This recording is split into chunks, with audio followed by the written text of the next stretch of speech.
Hello everyone, welcome to ACE Online and welcome to daily current affairs session. We will discuss today's current affairs. Briefly we will go through what are all the articles that we are going to cover for today. Okay. So there are two important articles in the a little bit lengthy ones. Other things we have discussed earlier, but anyway they were in news, so we have to discuss. And one more interesting article related to the history. We will see who are Chalukyas of Kalyani. So there are main Chalukyas, and from there it was derived two branches. So many of the students, when they are dealing with the history, they are very confused with the Chalukyas when they have ruled and all. So we will discuss this because there was an inscription found in Telangana region, right. So these two may take some time, and rest of the things like government e-marketplace by Ministry of Commerce, and then Great Indian Bustard, and then there is a factual pointer. So it won't take too much time, but yes, there may be questions in these topics, right. So these are all the topics that we are going to cover for today. I hope you are ready.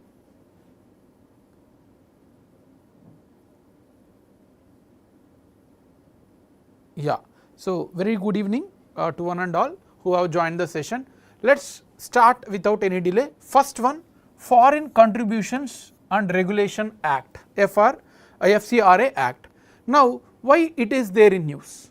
So first we will see the context, then only we will go from very basic level. So government has extended the validity of FCRA registration for NGOs, non-governmental organizations. So you may not be very clear what actually this is deadline and all. We will come to this context again at the end after discussing what actually is FCRA and other provisions, right. So we will come to the context again why the government was extended the deadline, right. Okay. So NGOs are the non-governmental organizations. I mean, apart from in any country we have mainly the government who is regulating, right, the all the things that is happening in the country. Beyond the government we have other organizations. You can take administrative democratic reforms, or you can take any NGOs that are working like Child International. There are a lot of NGOs. So anything which are not related to the government or not affiliated to the government and are working for the advancement of the society. So those are called as the non-governmental organizations, right. But of course there will be it seems to be a positive thing, non-governmental organization seems to be a positive thing, but there are certain instances, not certain, many instances where these NGOs were working mischievously for illegal things like religious conversation, or they may also doing hawala. So it was found certain NGOs were established but are working illegally for many other things, right. So that's why there should always be a regulation of the government, even if they are positive, seems to be a positive things, but of course government overseeing should be there. If there is any illegal activities, then government will come into the picture and they will take action, right. So this is the background of the non-governmental organizations. Now as I said, the government should always be there to regulate whatever happening in the country, including the NGOs, for the same objective to regulate the NGOs, non-governmental organizations, especially of the funding towards NGOs. Many countries keeps funding in terms of religious conversation also. There was many instances where the funds were used to convert some people who are poor and are from very backward sections to other religions. So such type of instances were there. So to regulate the funding especially of the NGOs, the government has brought Foreign Contribution Regulation Act. So the name itself is suggesting foreign contributions means what? The other countries are contributing something to NGOs. So that is being regulated under the FCRA Act, right. So that is the objective of that we have discussed. The background, and the whole background comes into the objective of this act to regulate the funding in the NGOs, right. Now there are certain facts to be understood. Of course we will also discuss the provisions, some important provisions of FCRA that was asked many times in the exam, right. So first it was enacted in 1976, way back during the emergency times. So you all might be aware about the emergency where the Prime Minister was former Ms. Indira Gandhi, right. So there was an emergency declared in India where there was no other powers, completely took over by the government, and during that time it was felt that certain foreign fundings are being misused against the government, right. So that's why the act was bought in 1976 during the emergency times, but after that it become very redundant, right. Yes, very good evening, welcome to everyone. I mean Oendila, Malini and Srinath. Yes, so if in case if you are not understanding anything, please let me know, I will repeat it again. Yeah, coming back to the historical act, I mean historical aspect of the act, it was bought during the emergency times. After that it became redundant, I mean not much been used, right. But in 2010 again it was got a lot of modification, the act was revived and many provisions were changed by the government because there was a mischievous activities by the non-governmental organizations, right. In 1991 we have opened up, I mean the economy we have opened up to the trade, the all global countries. So since then it became increased activity of NGOs in terms of economical, social, political things as well. So that's why it was reviewed in 2010. So this is other important fact, and also the act administration falls under the Ministry of Home Affairs. Ministry of Home Affairs, this is also important. Who administers this particular act? This is also important. Now what are the provisions of the act? No need to discuss the 90-100 pages of the document. There is a big document released by the government that is not relevant for us. Only the exam oriented ones that are we need to take care, right. So there are certain important provisions that need to be remembered for the exam. First one, the foreign contributions, whatever funding is being, has to be utilized only for the purpose that has been mentioned. NGO has to clearly mention that we are taking funding for this particular purpose, and the fund should go only to that purpose. If something is going on, then it will be cancelled, the license will be cancelled, right. So this is one important provision, the most basic provision.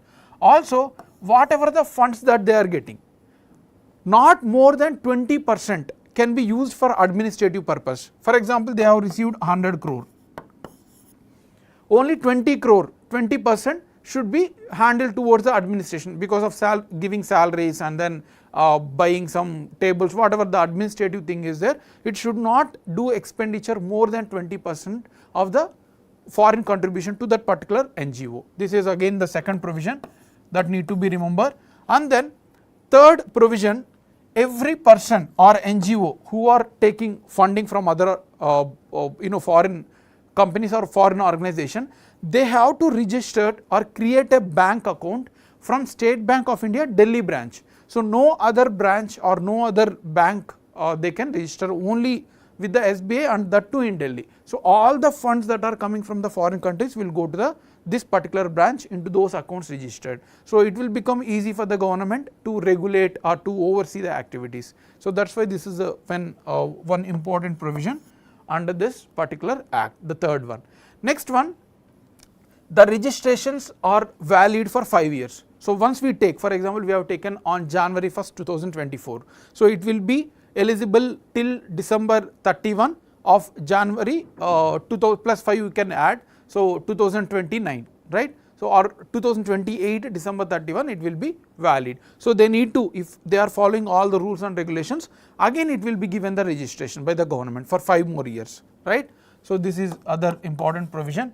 And then registration can be cancelled anytime if there is a violation of rules. So we all know that they have to create bank account in SBI Delhi branch only, and then where these fundings are going, everything will be clearly known to the government. So in case of any mischievous things, then it will be cancelled, right.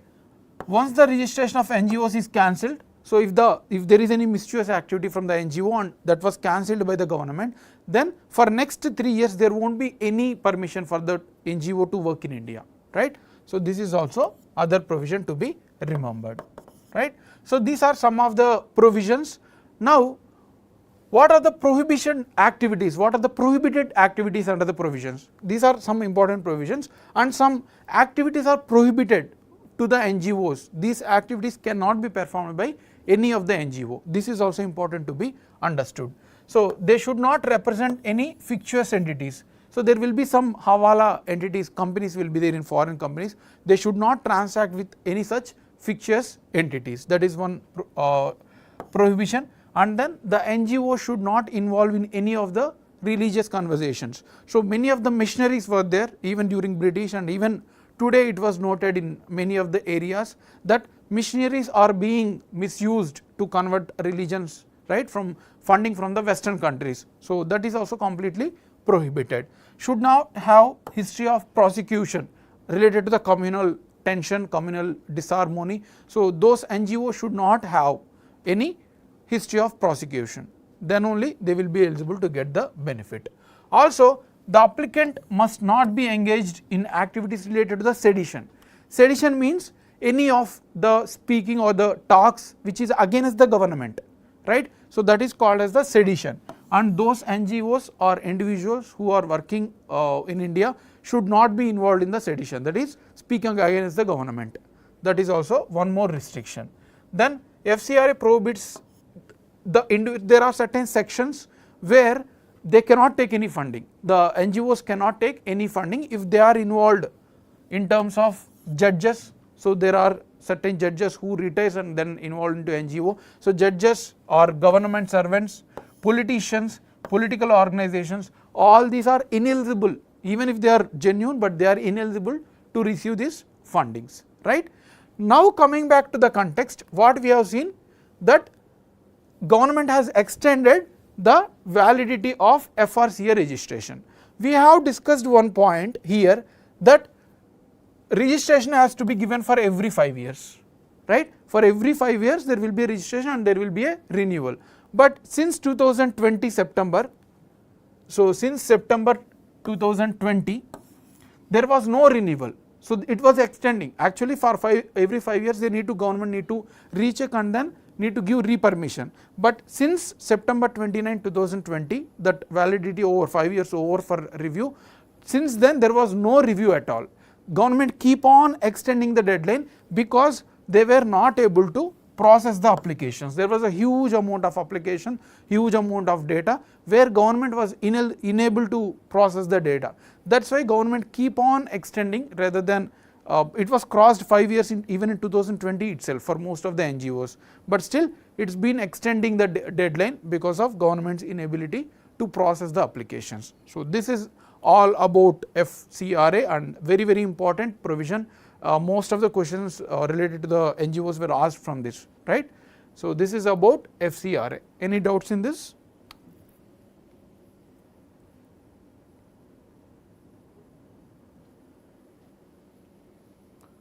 I hope there is no doubt. Let's move to the next and very factual article, Government E-Marketplace, GEM. It is called as GEM, Government E-Marketplace. Now what is the context? It was taken from Press Information Bureau, PIB. So there was a Government E-Marketplace has closed the financial year. Financial year, as I said in earlier sessions, start from April 1 to March 31, right. So yesterday the GEM portal was closed for this financial year, and it was noted that approximately 4 lakh crore, it is not 4 crore or 4 lakh, it is 4 lakh crore transactions has happened through Government E-Marketplace. Now, yeah, fine, thank you for the response. So it gets me some clarity or to move to the next article, right. So here we will see what actually is GEM, don't worry, but just understand that there was a 4 lakh crore transaction has happened through GEM portal. This is what we have collected from PIB. Now let's understand what actually is Government E-Marketplace. This we have discussed here in one of the early sessions also, maybe 1 month before, but that's how the the current affairs keep on repeating. If you are doing it continuously every day, then you will come the same news for 3-4 times and your brain will be able to remember as well as understand it. So that's why current affairs are very important to prepare on daily basis rather than taking compilations and doing at the end, right. Yeah, coming back to the article. So this is an online platform where government offices can procure whatever they need, like how Amazon we have, Flipkart we have for individuals, we can buy clothes, we can buy table, so whatever. But government offices, whatever they want computers, they want tables, they want chairs, everything they want related to the administration, they have to procure from this Government E-Marketplace only. They cannot buy it from Amazon or Flipkart, they have to buy it from GEM portal. So this is an online portal launched by Ministry of Commerce and Industry to procure whatever the goods required for all the government offices, and this is mandated for central government offices only. For state government it is not mandatory, they can buy but it is not mandatory. But for central government offices, whatever departments, offices, sub offices, whatever they want, they have to procure the goods from only this particular website. And why this was launched?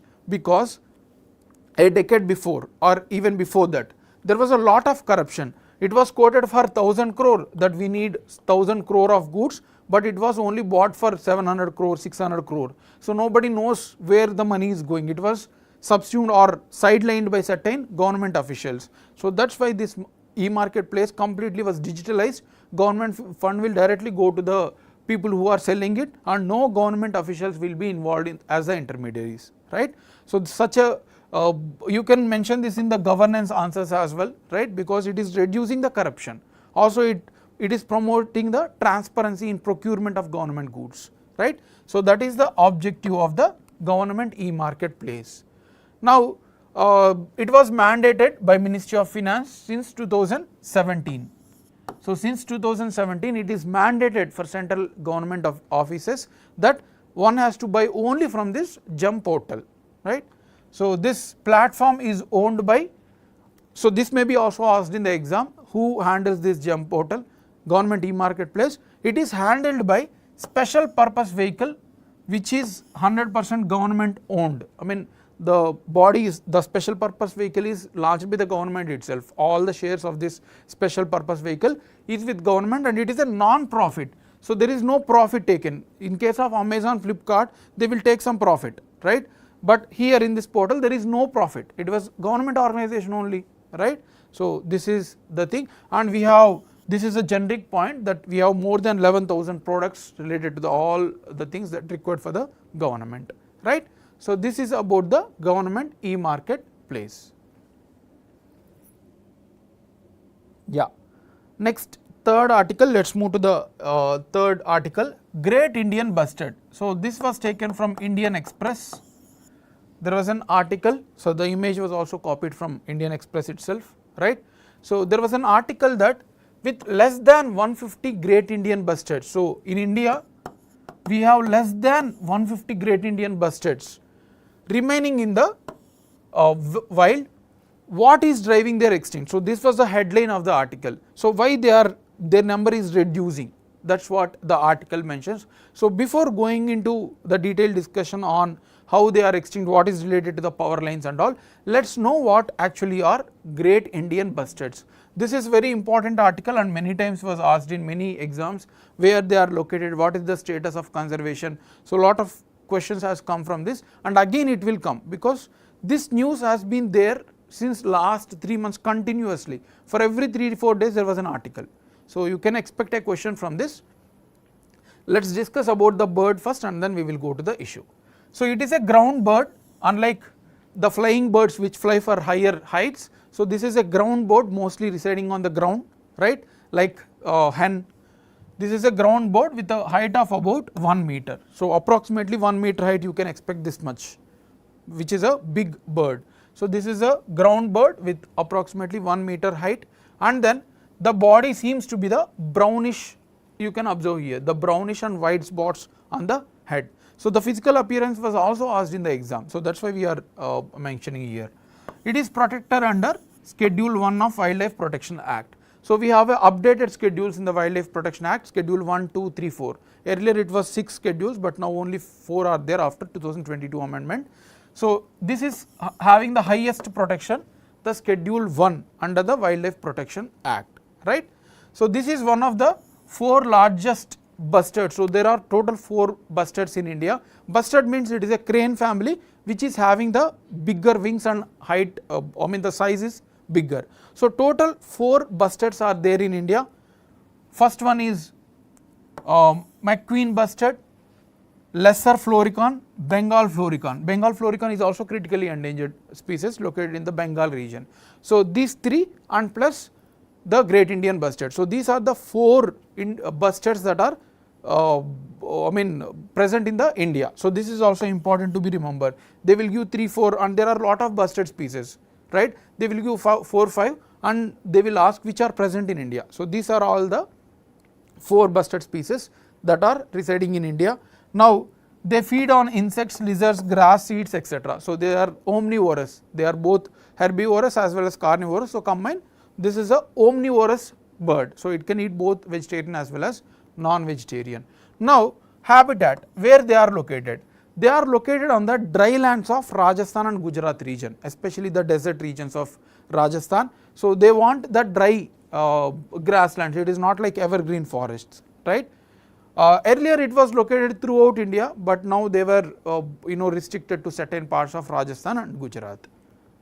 Now the conservation program, so it is listed as a critically endangered species. This was IUCN classification, starting from not evaluated to the extinct, right, completely extinct. So this is the status, the protection status, keep on increasing the risk, right. So this is listed as a critically endangered species in IUCN.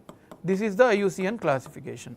So it is listed as a critically endangered species. That is also important to be remembered, of course, right. So now to protect this species, Rajasthan government has launched project Great Indian Bustard in 2013. Similarly, Indian government also launched the Great Indian Species Recovery Program in 2015, right. So this is about the Great Indian Bustard. Now coming to the context, what Supreme Court has said, that there were lot of power lines in the Gujarat Rajasthan region. There was a high amount of power lines, right. Because of this power lines, there was a lot of issue for the Great Indian Bustards to fly. They won't even fly for higher reaches, they are ground birds, only for certain height they can fly.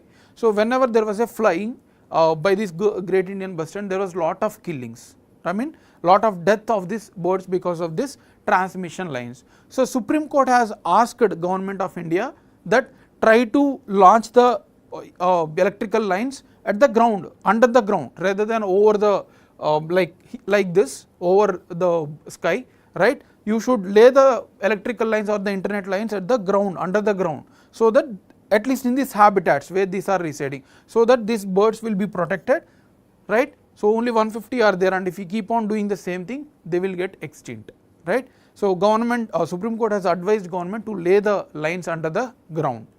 And one more important thing, they don't have the panoramic view, unlike the bird's view. We will usually discuss this bird's eye, right. So bird's eyes are usually go for more than 250 degrees, they can see beyond that. We as a humans can see 180 degrees, but birds can see approximately 270 degrees. But this have a narrow view, these birds have very narrow view, they can't even look up beyond 200 degrees. So that's why they were not able to see these lines, and they are getting stuck with those lines and they are getting died, right. So this is about the issue that is the Great Indian Bustards are facing, and Supreme Court has advised government to lay down the underground lines, right. Yes, so this is also we have discussed why power lines are being and what is the situation of the bird. So that is about Great Indian Bustard. Any doubt in this?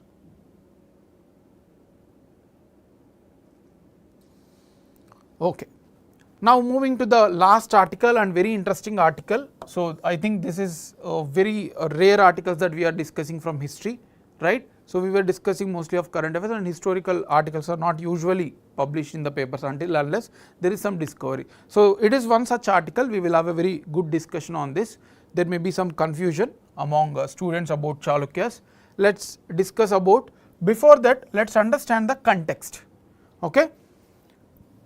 A 900-year-old Kannada inscription, so Kannada language inscription from the Kalyana Chalukya dynasty. So this inscription belongs to the Kalyani Chalukyas. So it was excavated, found in Gangapuram, Telangana region, right. So now Telangana region, earlier India was a lot of regions were part of certain kingdoms. So even Vijayanagaras have ruled Andhra, Telangana, Kannada and certain parts of Maharashtra as well. So this Chalukyan rulers were earlier ruling even in Telangana, and that inscription of Kannada was found in the Gangapuram, Telangana region. Now let us move to Chalukyas. Who are Chalukyas? We have a number of kingdoms. So briefly, if I want to tell you the evolution of the history within a minute, we have Stone Age, right, and then we have Harappan civilization, and then we have Vedic period. Immediately after Vedic period we have Mahajanpadas, and then Magadha kingdom. Thereafter we have Mauryans, after Mauryans we have Satavahanas and some local rulers. Then we had a Gupta kings, right? Then Vardhanas, and then we came to the medieval India where we have Pallavas and then Chalukyas, right? Pallavas, Chalukyas, and then we have tripartite struggle, Rashtrakutas, Palas, Pratiharas. So we have an evolution of history, and Chalukyas is one such medieval Indian kingdom. After that we have a Islamic rule starting from Ghazni and Ghori. We have Delhi Sultanate, then Mughal Empire, and then Britishers, right? So Chalukyas are medieval Indian kingdoms. So their rule in India, the main Chalukyas, try to understand this. See, whenever you are dealing with the history, always try to know the chronology first rather than blindly mugging up the facts. Understand the story, how there was a Stone Age and how it went to Harappan civilization, and then after break how it changed it to Vedic period, what conditions it was made to change this particular society. So try to understand the chronology and type of society. Once you understand all the story in the history starting from Stone Age till the independence, then you go back to the events again, revise the history. Now around each event there will be lot of facts, who ruled, who has started this, then you will be able to remember the facts. If you won't understand the story and chronology, then even if you are trying to by heart the facts, it is very difficult to remember, right? So understand the story first, then go for the factual by hearting. So Chalukyas, the main Chalukyas are also called as Chalukyas of Badami. Chalukyas of Badami. They have ruled from 6th century till 8th century. Chalukyas of Badami have ruled on Indian subcontinent in the Carnatic region. I will show you the map also here only. Yes, so this is the map. This is the region where the early Chalukyas or Chalukyas of Badami have ruled over India. This is the region, right? So this is the region where the Chalukyas have ruled. Now these are the main Chalukyas, and they were defeated by Rashtrakutas. These rulers, Chalukyan rulers, have ruled for 300 years. Their rule was ended by Rashtrakutas. They have struggled with both Pallavas as well as Cholas and Rashtrakutas, but their rule was ended by Rashtrakutas in 9th century. In 9th century, right? So now after their end, for 100 years there won't be any Chalukyas. After Chalukyan, the main Chalukyas of Badami, again after 100 years when the Rashtrakutas and Cholas power got decreased, there were two branches of Chalukyas. Two branches of Chalukyas. Understand the story. I will come to the facts related to the Western Chalukyas, okay? These are called as the Western Chalukyas. This pink color one, is the Western Chalukyas. Starting from here, observe the map, this is important. Mahanadi, Narmada, right, Krishna river. So this is the region where again they emerged. The Chalukyas of Badami got disappeared because of Rashtrakutas. Again the other branch was emerged in the 10th century. After 100 years, in 10th century, they have emerged again. Those are called as Chalukyas of Kalyani, because their capital is Kalyani now. Earlier it was Badami, but these rulers' capital is Kalyani. These are called as Chalukyas of Kalyani or Western Chalukyas. And one more branch, the same Chalukyas, but they have different groups. There was one more group which was ruling on the eastern part. These are called as the Eastern Chalukyas or Chalukyas of Vengi. Their capital is Vengi, right? So here the same period around 11th century to 11th and 12th century, 10th to 12th century approximately. Yes, you can see here 975. So it is 10th century. 10th, 11th and 12th, there were two branches, Western Chalukyas and Eastern Chalukyas. Western Chalukyas has Kalyani capital, and here we have a Vengi capital. Now we are not discussing all the Chalukyas related history of their future administration and all. The news is only related to the Western Chalukyas. the Chalukyas of Kalyani, where the inscription was found related to them. So that is why we are going to discuss only about the western Chalukyas, that are Chalukyas of Kalyani, right. Yes, now get back to the history, the western Chalukyas. I have discussed these branches, the same thing only, right. So the same content is given, you can collect the PDF and you can study from this. So this maps also I have shown. Now let us move to the western Chalukyas. Any doubt in this, any confusion? I hope there is no confusion in the discussion on Chalukyas, right. Now we are discussing not the Chalukyas of Badami or Chalukyas of Engg, we are discussing only the western Chalukyas with a capital at Kalyani, right. So they are also called as Kalyani Chalukyas. There are certain facts to be remembered. Dantidurga has destroyed, Dantidurga is from Rashtrakuta king. So I said this main Chalukyas of Badami rule was ended by Rashtrakutas, that is Dantidurga, right. So after that, in the after end of that particular rule, again in 972 978 AD, the western Chalukyas was emerged and they were, so they have same ancestor to the Chalukyas of Badami, but anyway they have emerged as a separate branch in the western region. It was established by Tailapa II, very important. So who has established the Chalukyas? Actual Chalukyas was Pulakesin, right. So here the western Chalukyas branch, this one, this western Chalukyas was established by Tailapa II. He was one of the feudatory, the sub king or the Samanta we call of Rashtrakutas. So once the Rashtrakutas power got declined, then this Tailapa II has established the separate Chalukyan, western Chalukyas, right. So that is important fact to be remembered. For 200 years they have ruled and they have competed with the other rulers there, Chalukyas of Engg in the eastern side and then Cholas, they compete with these two important kingdoms. So that is also, contemporary is also important in the exams. They will ask you who are all the contemporary of western Chalukyas, they will give Pallavas and you will answer it, because Pallavas are the contemporaries of Chalukyas of Badami, not western Chalukyas. Cholas and the Chalukyas of Engg were the contemporary of western Chalukyas.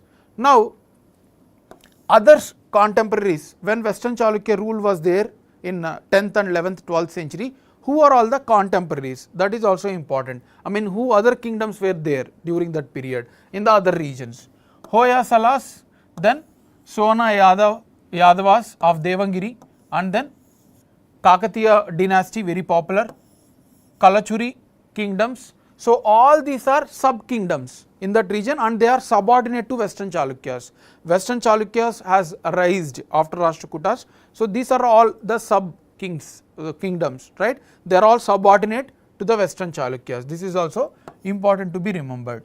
Now they gained independence only when the Chalukyan power waned. So the same thing we have discussed, and finally their rule was ended in 12th century by the Hoysala empire.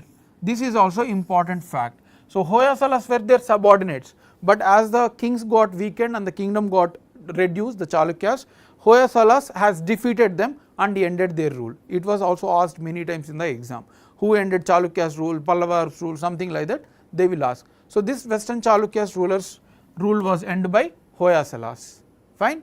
So that is very good, thank you Malini for the response. So that is about the history of western Chalukyas. Now what are the administrative features, what are the society existing, what type of religion they are doing, this is also asked in the exam. So that also we will know. The western Chalukyas has a kingship of hereditary nature, that means the succession is based on their family only, so son, grandson, only those families are ruling those kingdoms. Some kingdoms will have a democratic rules through elections and then some tests will be there, right. So but this is a hereditary monarch, right. So this Chalukya kingship succession was based on the hereditary, that is one important fact to be remembered. And very important one is they are highly decentralized, that means the power was given to the local kings. If you take examples of Chalukyas of Badami, the earlier rulers who are there in 6th century, it is highly centralized. no power is given to the sub kings or the Samanta kings, but it was reversed here. In the Western Chalukyas, it became highly decentralized. So the power was redistributed to the local kings, like how we have India now, prime minister, and then we have states, and then governors, and then chief minister. So power was devolved, right? So this is again one important feature to be remembered. Next one, they have adopted titles like Mahapradhan, Sandhi Vigraha, Dharmadhikara. So there are certain, what is the role and all have been many times asked. Mahapradhan means chief minister, Sandhi Vigraha means dharma, diplomat, and then Dharmadhikaran means chief justice. So these are all the terms that been used by these kings. Similarly, and very important thing, the words are asked in the exams. What is Banavasi, Nolambavadi and Gangavadi? Sometimes mentioned in the medieval history, something like that they will ask. So these are the provinces with the number of villages. If the villages are 96,000 or more, it is called as Gangavadi, that means the bigger one. If the villages are between 32,000 and less than 96, that is called as Nolambavadi. And then we have the smaller one, Banavasi, where the villages are less than 12,000. So these are the provinces, right? There are 3 provinces, divisions, and based on the number of villages. This is also related to the Western Chalukyas. Next, the largest provinces were known as Mandalas. If the provinces are much larger, those are called as Mandalas, and Mandalas are again subdivided into Nadus. So Mandalas are big, right? Mandalas are big, and below that we have Nadus.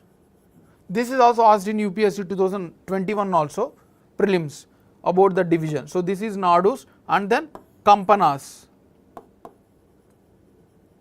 Kampanas is the next third smaller one.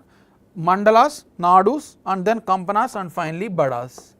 So this is the division of Western Chalukyas. This sequence has to be remembered, right? So this sequence has to be remembered from large to small. So women were also allowed to rule in this dynasty. Now what type of religion Chalukyas have followed?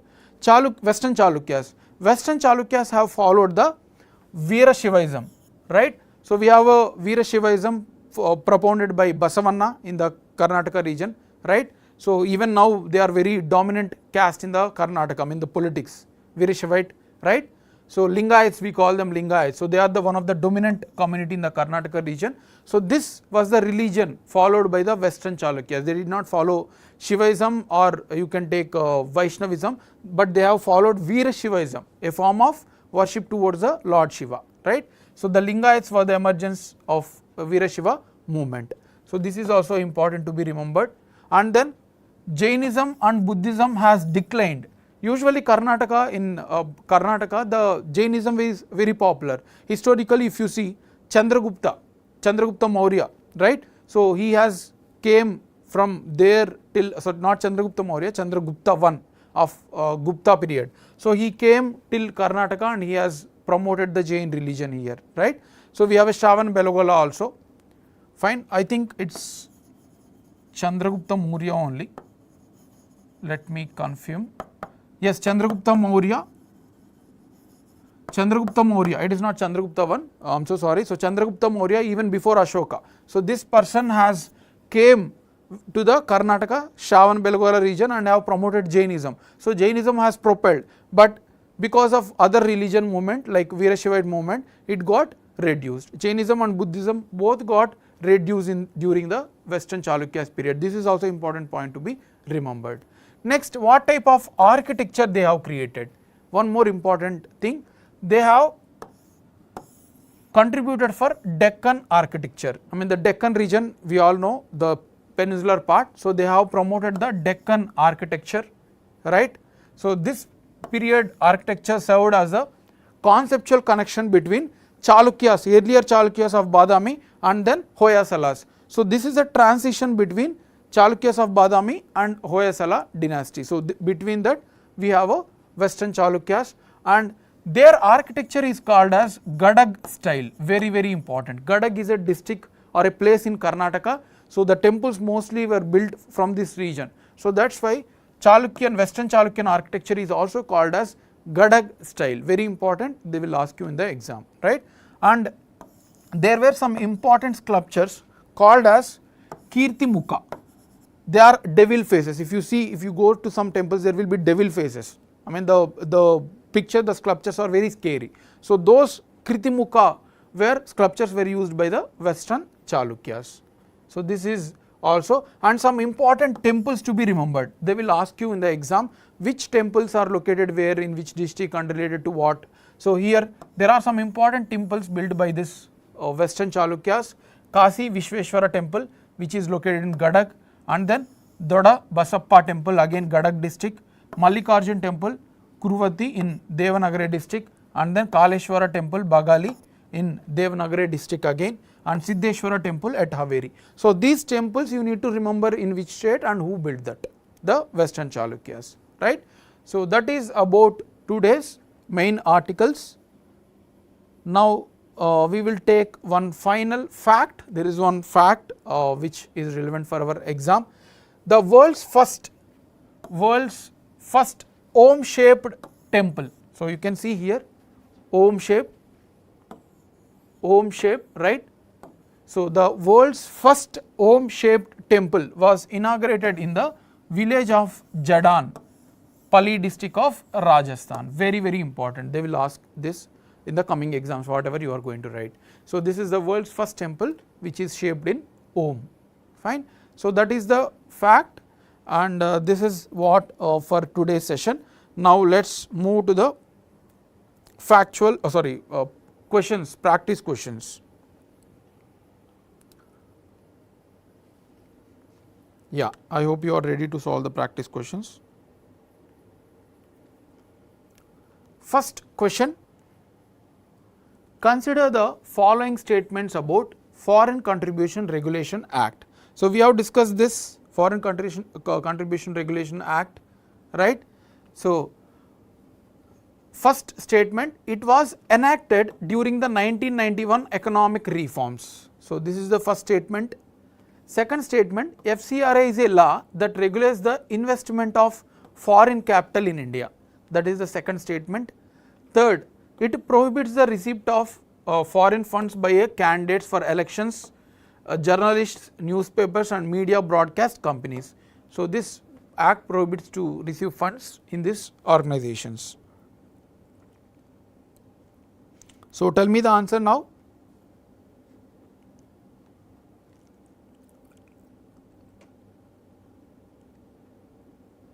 Let's read the statements. It was enacted during 1991 economic reforms. Wrong.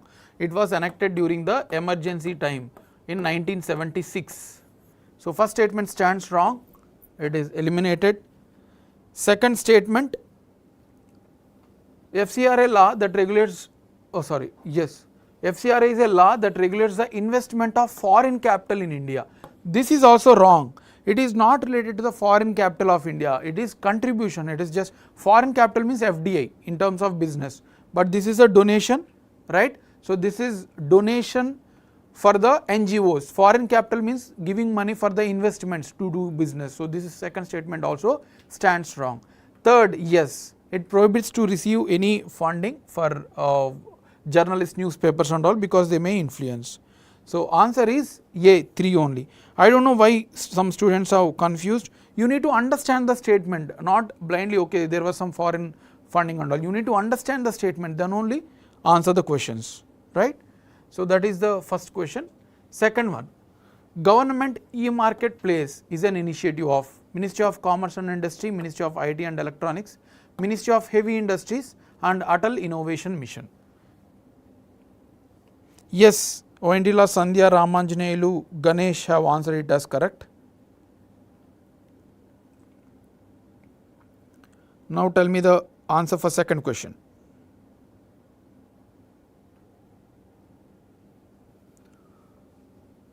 So very direct question, this is not related to Atal Innovation Mission or Ministry of IT and Electronics. You may confuse between Ministry of Heavy Industries and Ministry of Industry and Commerce. So answer is A, we have seen Ministry of Commerce and Industries. Yes, Malini, Ganesh, Sandhya, all of you are correct, Ramanjaneyulu, Trida, Indrila. Fine, very good. So this is a very factual question.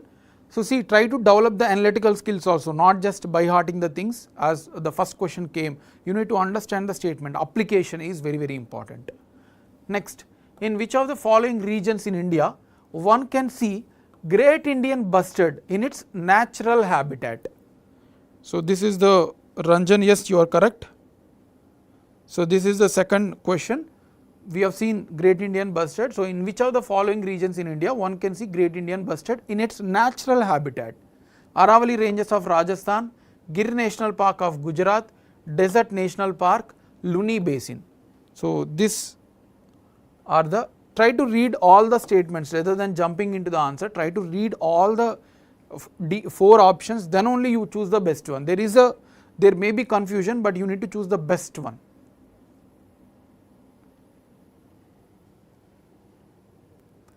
So Luni Basin, no, it is not related to any basin. Aravalli ranges, no, because it is a evergreen. Aravalli forest, they have high amount of forest.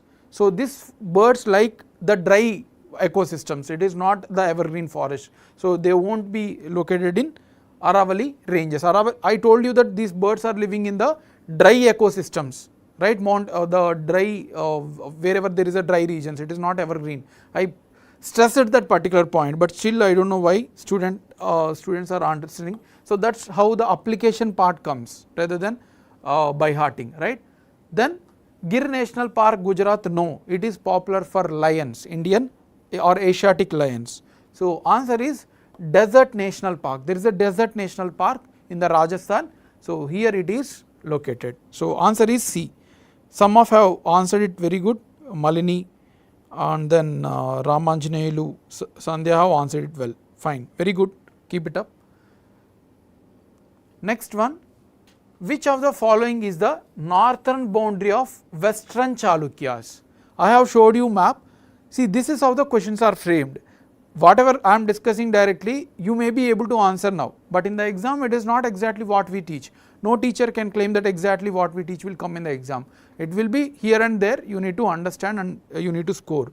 So here, what is the northern boundary of Western Chalukyas? I have showed you map and pointed the names also. Let's see who are all have remembered that, have observed that. Northern boundary of Western Chalukyas rule. Tapti river, Satpura ranges, Narmada river, Godavari river.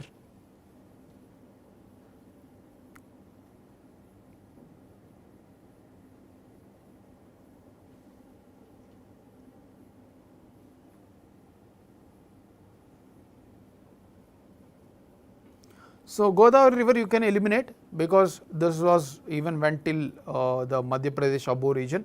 So Godavari river can be eliminated. You may be confused with the 3 options, but I have showed you. If you could able to go, we will go once before answering that. Western Chalukyas, yes. So here if you observe, this is the Narmada river. So Narmada river is the boundary of the Western Chalukyas. So answer is Narmada river. Very good, someone have answered it as well. So answer is C. Okay, so answer is C. Yes, Malini, Ramanjaneyulu have answered it, Sandhya, Trida, Ranjan. Fine, very good. So answer is Narmada river. Next one, which of the following are the architectural features of Western Chalukyas? Right. So what are the architecture features of Western Chalukyas? Gadak style, Rangamandapas, Kritimukha sculptures. So these 3 they have given, and among this, what are all the architectural features of Western Chalukyas? 1 and 3 they are saying, 1 only they are saying, 2 and 3, and then 1, 2, 3. So what is the answer for this?